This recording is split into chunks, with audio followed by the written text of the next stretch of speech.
Space adventure movies were supposed to be the big-ticket thrill rides of cinema. Rockets, aliens, planets painted in dazzling colors. What could go wrong? Yet, some of the boldest, weirdest, and most creative space stories ever filmed crashed and burned at the box office. Why? Were they too smart, too strange, or just unlucky? Let's dive into the forgotten galaxy of 16 underrated space adventures you probably missed, and see why audiences never showed up. Forbidden Planet, 1956. It should have been the Star Wars of the 1950s.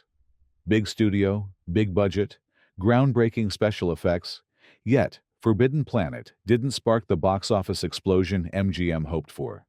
Instead, it quietly floated through theaters, earning respect but not revenue.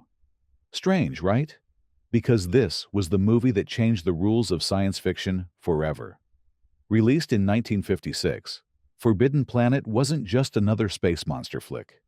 Its story, inspired by Shakespeare's The Tempest, gave audiences a cerebral dose of psychology and power struggles, dressed up with ray guns and spaceships.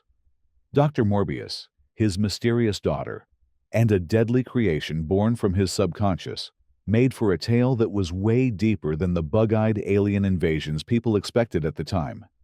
Maybe too deep. The real game changer, Robbie the Robot. Built at a staggering cost of $125,000, this towering mechanical icon became more famous than the film itself. He later appeared in countless movies and TV shows, becoming a symbol of sci-fi decades before C-3PO. Add in an all-electronic soundtrack, created by Lewis and B.B. Barron, and you had something unlike anything else in theaters. So why didn't it click with 1950s audiences? The answer might be simple. It was too ahead of its time. People wanted popcorn monsters, not Freudian nightmares in outer space. Critics praised it, future filmmakers studied it, but ticket buyers shrugged. Ironically, the film that failed to cash in became the template for Star Trek, Star Wars, and almost every serious space adventure that followed. Sometimes being first means being forgotten. Forbidden Planet wasn't a hit in 1956, but in hindsight, it was the future. Rocketship X-M, 1950. Imagine rushing a movie into theaters just to beat the competition, only to be forgotten almost instantly. That's the story of Rocketship X-M. In 1950, director Kurt Newman was up against George Pal's high-budget Destination Moon. Pal had sleek rockets, NASA consultants, and money to burn. Newman, he had a tiny budget, a lot of stock footage, and pure nerve. His gamble paid off, at least for a moment. Rocketship X-M premiered first, making it the very first American film to show astronauts landing on another planet. And not just any planet, Mars. That's a huge milestone in cinematic history. But instead of celebrating the future, the movie delivered something darker. The astronauts discover a ruined Martian civilization, destroyed by nuclear war. In 1950, with Cold War paranoia at its peak, that message hit hard. Critics didn't know what to do with it. Some praised the seriousness. Others mocked the cut rate effects. The pacing was clunky, the sets recycled, and the realism sometimes laughable. Yet beneath the rough surface, there was vision. Neumann wasn't just making an adventure story. He was crafting a cautionary tale about humanity's path. But timing is cruel. A few months later, Destination Moon blasted into theaters with glossy visuals and a much bigger marketing push. Audiences flocked to the polished spectacle and forgot about Neumann's scrappy little rocket. Rocketship X-M became a footnote, overshadowed by films with shinier toys. Still, its fingerprints are all over later science fiction. The gritty tone, the mix of space exploration with social commentary, it all foreshadowed the realism and warnings of later films like 2001 or The Martian. For a rushed production, it left a mark far bigger than its budget suggested. The Angry Red Planet, 1959. Now this one truly lives up to its name. The Angry Red Planet hit theaters in 1959, and audiences expecting a standard space adventure were instead greeted by a hallucinatory nightmare. Mars was portrayed through a bizarre new process called cinemagic, a red-tinted filter that made the entire planet look like it was bathed in blood. Critics called it a gimmick. Kids called it unforgettable. The film follows a crew of astronauts exploring Mars, only to face strange landscapes and stranger creatures. The highlight, or nightmare fuel, depending on who you ask, was the infamous bat-rat spider crab. Yes, that's what it's called. And yes, it looked exactly as weird as it sounds. A cobbled-together creation of puppetry and practical effects, it became one of the strangest monsters in sci-fi history. Director Ib Melchior didn't have a big budget, but what he had was imagination. By leaning into surrealism, he created an alien world that felt genuinely unsettling. The film blurred the lines between science fiction and horror, years before that became fashionable. But not everyone appreciated the experiment. Critics dismissed it as schlock. Box office numbers were modest, and the cinemagic process was never used again. And yet, here's the twist. The movie stuck. For decades, kids who saw it on late-night TV swore it haunted their dreams. Its strange visuals seeped into the subconscious of future filmmakers. Even today, when you watch that red-tinted Martian landscape, you can sense the DNA of later genre mashups that embraced the creepy, the surreal, and the weird. It may have been too strange for 1959, but the Angry Red Planet dared to imagine Mars not as a shiny new frontier, but as a fever dream. That's what makes it so unforgettable, even if the box office never agreed. First Men in the Moon, 1964. By 1964, audiences were busy watching James Bond save the world in style.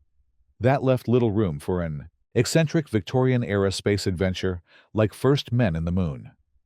Directed by Nathan Joran and powered by Ray Harryhausen's legendary stop-motion effects, the movie adapted H.G. Wells's classic novel, but ticket buyers barely noticed. This wasn't sleek, modern sci-fi. It was a period piece with waistcoats, top hats, and a lunar voyage powered by old-fashioned ingenuity. Lionel Jeffries played Professor Cavor, the eccentric inventor who builds a gravity-defying sphere that takes him and his companions to the moon. There, they discover the Selenites, an insectoid race Harryhausen brought to life with painstaking animation. Critics praised the artistry, calling the underground lunar city a marvel of imagination. But while the craft dazzled, audiences scratched their heads. Was this supposed to be adventure? Comedy? A history lesson with monsters thrown in? At a time when the real space race dominated headlines, this whimsical Victorian fantasy seemed out of step. James Bond felt modern. This felt like a museum piece. Still, hindsight paints a different picture. The movie offered something rare, a glimpse of how Victorians might have dreamed about space long before rockets existed. It blended Wells's imagination with Harryhausen's artistry, and that's a combination worth celebrating.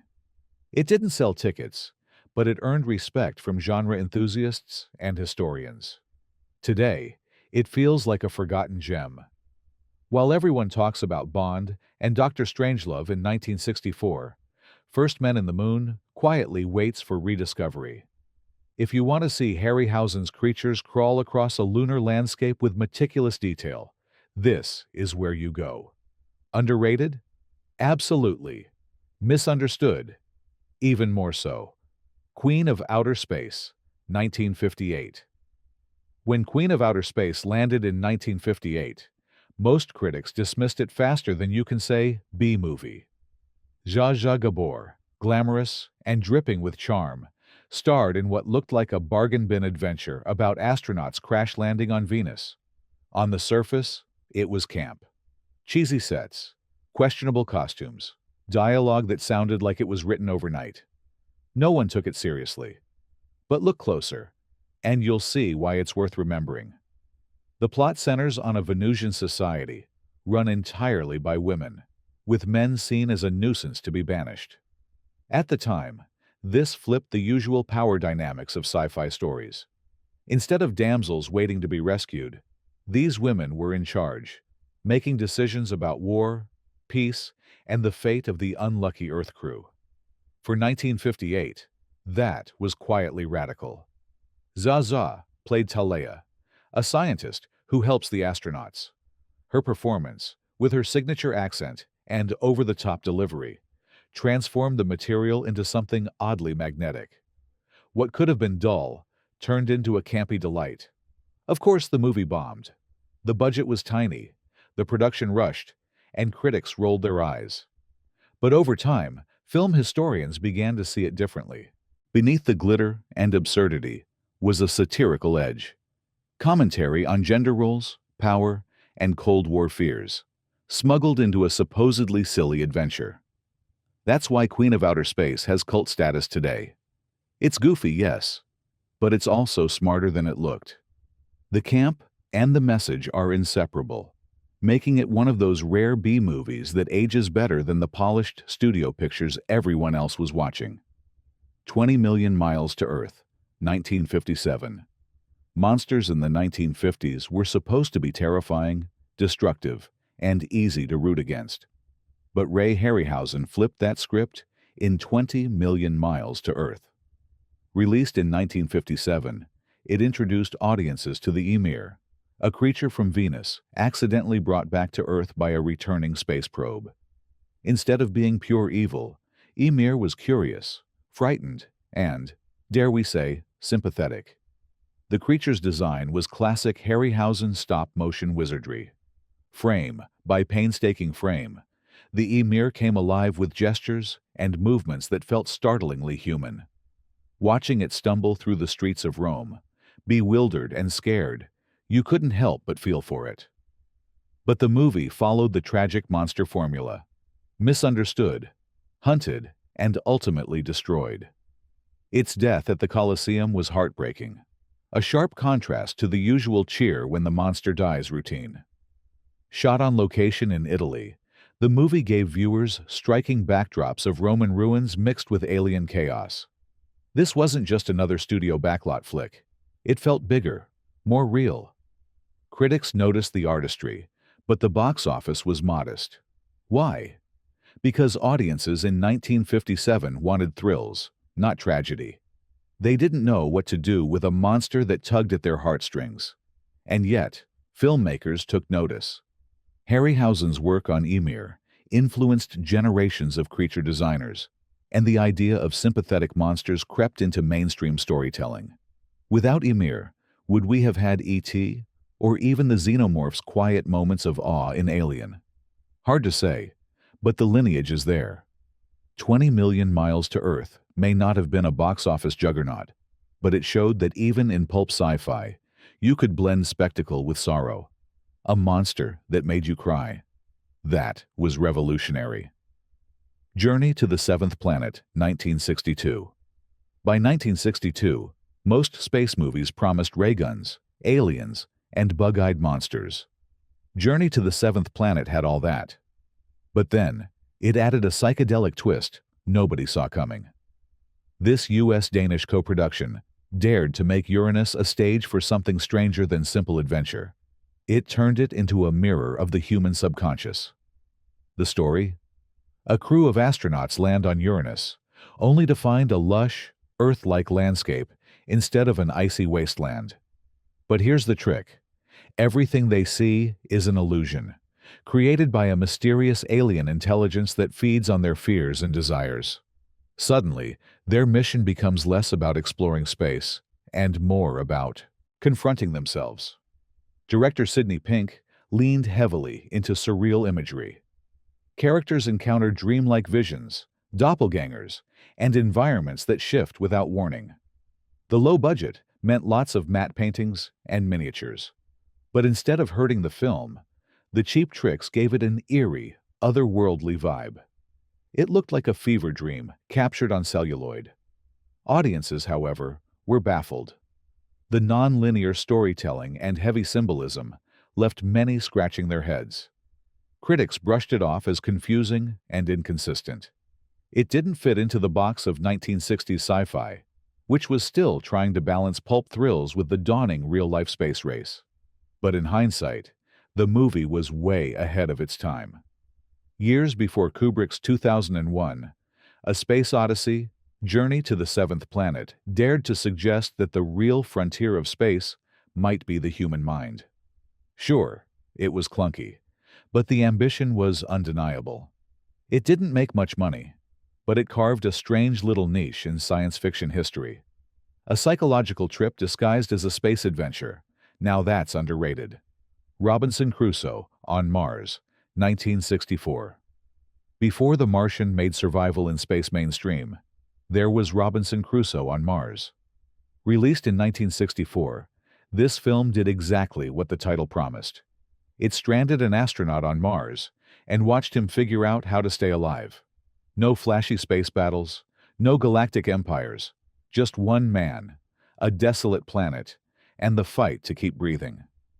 Paul Manty played Commander Kit Draper, who crash lands on Mars with only his wits, a monkey companion, and limited supplies. What followed was a surprisingly realistic survival story. Draper scavenges for oxygen, finds water in unlikely places, and even figures out how to grow food. For kids in the audience, this was pure adventure. For adults, it was a rare blend of science fact with science fiction. The Martian landscapes, filmed in Death Valley, gave the movie a strikingly authentic look. Director Byron Haskin leaned into natural terrain to make Mars feel both alien and plausible. This wasn't a painted backdrop. It was harsh desert, and you felt it. So why did it flop? Timing. In 1964, audiences were fascinated by James Bond, fast cars, and the glamorous side of science fiction. A slow, methodical survival tale felt out of step. The marketing didn't help either. It was sold like a pulpy B-movie, which didn't do justice to its thoughtful pacing. Over time, though, critics reevaluated it. Today, it's recognized as a precursor to the hard sci-fi survival genre. Movies like The Martian owe a debt to Draper's lonely journey. Back then, no one cared about watching a man ration oxygen. Now it feels visionary. Robinson Crusoe on Mars didn't get its due in the 60s, but in the 21st century, it looks like it was 50 years ahead of the curve. Silent Running, 1972. Space movies in the 1970s were gearing up for spectacle, but Silent Running took a quieter path. Directed by Douglas Trumbull, the special effects genius behind 2001. A Space Odyssey. This 1972 film wasn't about cosmic battles or alien invasions. It was about a man, some plants, and 3 quirky robots trying to preserve the last forests of Earth. Bruce Dern starred as Freeman Lowell, a botanist aboard a space freighter tasked with maintaining domes filled with Earth's remaining plant life. When orders come to destroy the domes and return the ship to commercial use, Lowell rebels. He kills his crew, saves one dome, and sets out with only the drones, Huey, Dewey, and Louie, for company. What follows is part survival story, part environmental warning, and part meditation on loneliness. The visuals were stunning for their time. The domes were shot using a real aircraft hangar, giving them an authentic scale. The drones, performed by disabled actors inside small suits, moved with surprising emotion. Combined with Joan Baez's haunting folk songs, the movie created a mood that was more melancholic than thrilling. Audiences didn't know what to make of it. They wanted action-packed sci-fi. Instead, they got a slow, somber environmental allegory. Box office returns were disappointing. Critics were split, with some praising its ambition and others finding it preachy. But over time, Silent Running grew into a cult classic. The drones became beloved figures in sci-fi fandom, and the movie's environmental message feels even more relevant today. Trumbull, frustrated with its lack of initial success, later said the film was too personal to ever have been a hit. He was right. Silent Running wasn't built to sell popcorn. It was built to haunt you, and decades later, it still does. Dark Star, 1974. Every director starts somewhere, and for John Carpenter, that somewhere was a scrappy little movie called Dark Star. Originally, a student project co-created with Dan O'Bannon, this 1974 film was expanded into a feature and released in theaters. Audiences barely noticed. But looking back, it's one of the strangest, funniest, and most inventive space movies ever made. The plot is deceptively simple. A crew of astronauts drifts through space on a dilapidated ship, tasked with destroying unstable planets with talking bombs. Yes, the bombs talk. And yes, one of them eventually debates philosophy before deciding to detonate itself. It's absurd, it's hilarious, and it's surprisingly profound. The movie also introduced the world to Dan O'Bannon's writing, which would later fuel Alien. You can see the DNA of that future masterpiece here: the cramped ship, the weary crew, the tension between comedy and dread. Carpenter handled the direction with the same inventiveness he later brought to Halloween and The Thing, proving he could make magic out of a tiny budget. Audiences, however, weren't ready for a space satire. Released the same decade as Star Wars and 2001, Dark Star fell into a strange middle ground. It wasn't flashy enough to wow mainstream viewers, and it was too weird for casual fans. It limped through theaters and vanished. But cult audiences rediscovered it. Fans embraced its DIY effects, oddball humor, and subversive spirit. That talking bomb?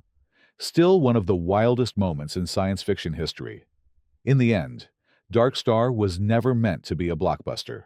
It was a cosmic prank, a student film with ambition, and a seed that grew into some of the greatest sci-fi ever made. For Carpenter and O'Bannon, it was the beginning of everything. Outland, 1981. If you thought space was all lasers and aliens, Outland begged to differ. Released in 1981, this gritty thriller turned the stars into a new frontier version of the Wild West. Sean Connery played Marshal William O'Neill, a lawman stationed on a mining colony orbiting Jupiter's moon Io. Instead of alien monsters, his enemies were corruption, corporate greed, and mercenaries sent to silence him. The setup mirrored High Noon, the 1952 Western classic. O'Neill was the lone sheriff standing against impossible odds, waiting for the shuttle that would bring in killers paid to take him out. The tension didn't come from special effects. It came from Connery's steely determination and the slow build of dread as time ticked down. Visually, the movie was a triumph. Director Peter Hyams used sprawling industrial sets to make the mining station look dirty, claustrophobic, and utterly believable. It was less Star Wars, more space noir. Jerry Goldsmith's score added another layer of grit, pushing the sense of isolation and menace. So why didn't it land with audiences? Simple. 1981 also gave us Raiders of the Lost Ark, and just before that, The Empire Strikes Back. Against swashbuckling heroes and galaxy-spanning spectacles, a slow-burn space western felt grim. Box office numbers were mediocre, and critics were divided. Yet, in hindsight, Outland holds up as one of Connery's most underrated roles, and one of sci-fi's most unusual hybrids. It wasn't flashy, but it was bold enough to strip away the fantasy and show space as a brutal, lonely frontier. Call it High Noon in space. Call it a box office misfire, but call it forgotten at your own risk. Moon 02, 1969. When you hear Hammer films, you probably think gothic horror, Dracula, Frankenstein, blood-soaked castles. What you don't think of is a psychedelic space western set on the moon. But in 1969, Hammer tried just that with Moon 02. The tagline proudly called it the first moon western. The result? A cult curiosity that barely made a blip at the box office. Set in the year 2021? Yes, really. The film imagined the moon as a lawless frontier filled with prospectors, hustlers, and shady businessmen. Astronaut Bill Kemp, played by James Olsen, was a rugged pilot for hire, drifting into a corporate conspiracy involving asteroid mining. Think of it as the Wild West, colliding with the space race, complete with gunfights in lunar gravity. The production leaned into swinging 60s style, psychedelic colors, groovy soundtrack, and costumes that looked more Carnaby Street than NASA. Critics at the time scoffed. It looked campy, dated, and downright odd, compared to the sleek realism audiences were starting to expect with 2001, A Space Odyssey still fresh in their minds. Hammer's gamble didn't pay off. The film was largely forgotten, overshadowed by their own more reliable horror output. But over time, Moon 02 found fans who appreciated its offbeat charm. It dared to mix genres in a way that wouldn't become mainstream until decades later. It's not a perfect movie, but it's a fascinating relic. Imagine if Sergio Leone directed an episode of Star Trek while listening to a psychedelic rock album. That's Moon 02. Nobody watched it in 1969, but those who rediscover it now realize Hammer tried something wildly original. The Day the Sky Exploded, 1958. Long before Armageddon or Deep Impact, there was The Day the Sky Exploded. Released in 1958, this British-Italian co-production quietly slipped into theaters with an ominous premise. Humanity's own space ambitions nearly trigger the end of the world. The story follows the aftermath of the first manned rocket launch, which accidentally knocks an asteroid cluster out of orbit. Now, Earth is on a collision course with cosmic destruction. Governments scramble, scientists argue, and nations unite in a desperate attempt to save the planet. No aliens, no ray guns, just humanity versus the cold, indifferent universe. For the late 1950s, this was groundbreaking. Special effects used stock footage of real disasters, spliced with miniature work that gave the illusion of Earth in peril.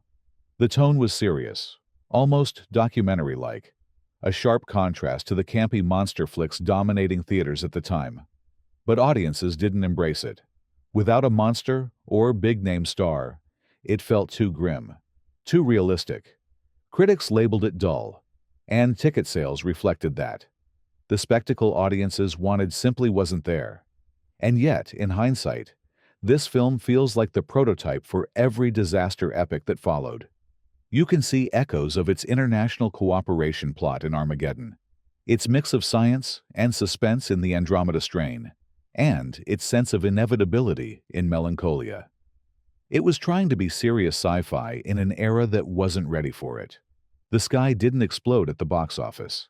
Instead, the movie quietly faded into obscurity. But for genre fans, it's a fascinating artifact, a reminder that even in the 1950s, filmmakers were already asking what would happen if humanity's reach into space came with cosmic consequences. Journey to the Far Side of the Sun, 1969. What if there was another Earth, an exact duplicate, hidden on the far side of the sun? That's the eerie question posed by Journey to the Far Side of the Sun, also known as Doppelganger, a 1969 British sci-fi directed by Robert Parrish and produced by Jerry Anderson, the mastermind behind Thunderbirds. The movie follows a European space exploration mission that discovers a new planet orbiting in lockstep with Earth, always hidden from view. When astronauts land, they find a world identical to ours, but with everything reversed. Left is right, right is left, and reality itself feels off-kilter. It's a mind-bending premise, years before parallel universe sci-fi became mainstream. The visuals were top-notch for the time. Anderson's team, famous for their model work, built stunning spacecraft miniatures and futuristic sets. It looked authentic, sleek, and far more polished than the average B-movie. Critics praised the ambition, but audiences stayed away. Why? In 1969, all eyes were on the real moon landing. Why pay to see a speculative sci-fi when the actual Apollo 11 mission was dominating every TV screen? As a result, the film bombed. It barely got distribution in the US, and most viewers forgot it even existed. But those who saw it never forgot its uncanny atmosphere. Over the years, Journey to the Far Side of the Sun gained a cult following. Its eerie mirrored world concept inspired later stories in TV shows and films, from Fringe to Counterpart. Today, it feels like a hidden gem that asked one of the most unsettling questions in sci-fi. What if another version of you was staring back? It didn't land in 1969, but its influence lingers in the shadows. Phase 4, 1974. On paper, Phase 4 sounds like a nature documentary gone wrong. Released in 1974, this British-American sci-fi took the lowly ant and turned it into a cosmic threat. Not giant mutant ants, just regular ants, made terrifying by implication. The plot centers on a pair of scientists studying strange behavior in ant colonies after a mysterious cosmic event. These ants aren't just swarming, they're evolving, building complex structures, and communicating in ways that suggest intelligence.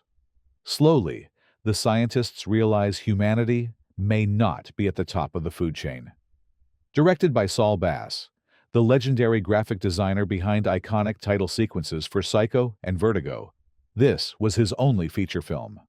True to form, he filled it with bold visuals, stark desert landscapes, surreal montages, and unsettling close-ups of real ants crawling across intricate sets. The style was hypnotic, eerie, and unlike anything else in theaters. Audiences, however, didn't bite. They expected a creature feature and got an art film disguised as one. The pacing was slow, the tone cerebral, and the ending, originally a psychedelic vision of humanity's future under ant domination, was cut down by the studio, leaving it even more confusing. Box office returns were dismal, but cinephiles rediscovered it. Today, Phase 4 is hailed as a masterpiece of eco-horror, a precursor to films like Annihilation or Arrival that merge biology with cosmic mystery. Bass's original ending has even been restored in some screenings, shocking viewers with its ambition. In 1974, ants didn't scare anyone. But in retrospect, Phase 4 wasn't really about ants. It was about evolution, control, and humanity's fragile place in the universe. It just took decades for people to notice. Space Hunter: Adventures in the Forbidden Zone, 1983. By 1983, the world had Star Wars, The Empire Strikes Back, and Return of the Jedi. Trying to compete in that arena was a dangerous game, but Space Hunter: Adventures in the Forbidden Zone gave it a shot anyway. What could go wrong? Pretty much everything. Marketed as a 3D event picture, Space Hunter followed a rogue adventurer named Wolf, played by Peter Strauss, who travels to a distant planet to rescue 3 women captured by a mutant warlord named Overdog. Along the way, he teams up with a scrappy teenager played by a very young Molly Ringwald. The movie had all the right ingredients: space battles, strange alien landscapes, grotesque villains, and a mismatched duo at its core. It was basically trying to be Mad Max in space, with a dash of Star Wars flair. But the execution fell flat. The 3D gimmick was poorly received.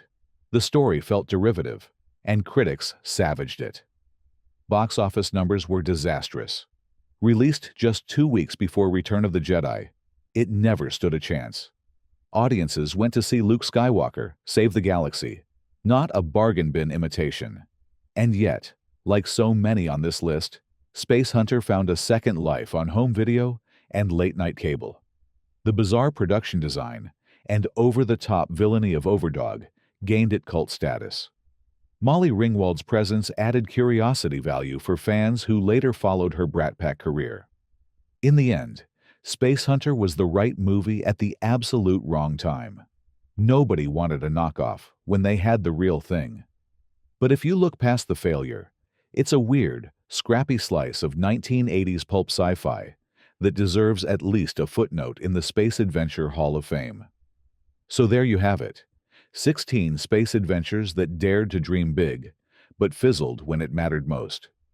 Too weird, too smart, too campy, or just plain unlucky. These films remind us that not every rocket hits orbit. But sometimes the forgotten failures end up shaping the future more than the blockbusters. Which of these oddball space journeys have you seen or want to? Drop a comment and let's talk galaxies of the forgotten.